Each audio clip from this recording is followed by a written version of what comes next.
Well, the hybrid work model brought on by the pandemic freed up more time for millions of Americans who commute to work. To me, that sounds like good news, right? Except we still have to commute into work. Well, I don't mind the commute, but the fact is, because it's fewer people doing the thing, it's cost the world's leading financial center here in New York billions of dollars. According to Bloomberg News, Manhattan workers are spending at least $12.4 billion less on meals, on shopping, on entertainment and more per year. And that's because they're spending about 30% less of their time in the office. Joining us now is Emma Court. She's a reporter for Bloomberg Business, and she co-wrote an article covering the impact of remote work on Manhattan's economy.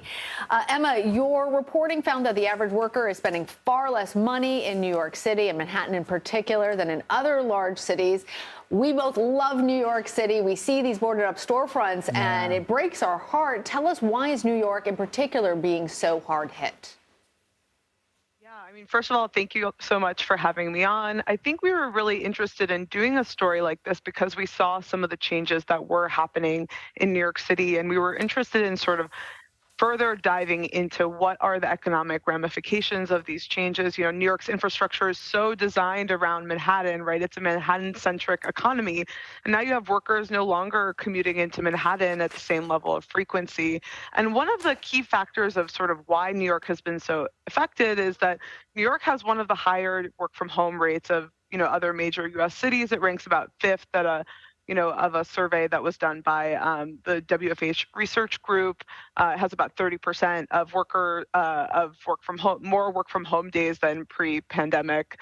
And then the other big factor here is New York's a really expensive city. So when you have workers coming in, about 30% less, you also have a much bigger impact in terms of spending because things are just so pricey here. One other impact from this is the MTA, that's the Metropolitan Transportation Authority, says subway ridership here is down 70% from pre-pandemic levels.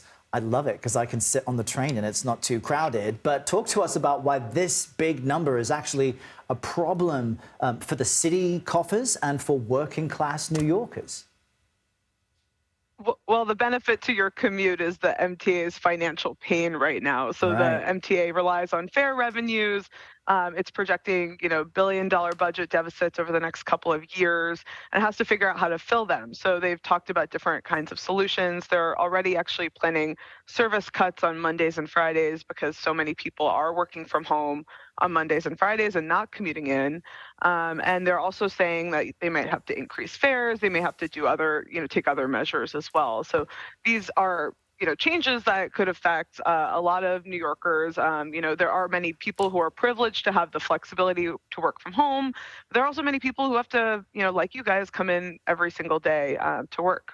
And we see you are there in New York City as well, so that's nice. But Emma, I'm wondering, as we see the benefits to not having to have people come in to work, but then all these negative impacts, where does this ultimately leave businesses? Do you see more companies demanding workers come back? Is this just a temporary lull that will be adjusted for?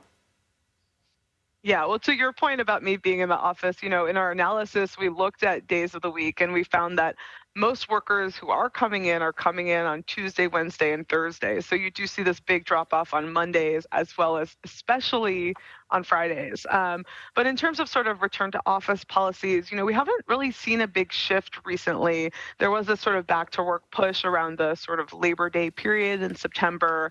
And, one of the impetuses for this story was actually seeing that those work from home, the return to office rates were stagnating. So it didn't seem like, despite all this sort of hand-wringing about the economic costs for cities like New York and all the concern about, from business leaders that people aren't coming into work, it didn't really seem like things were changing.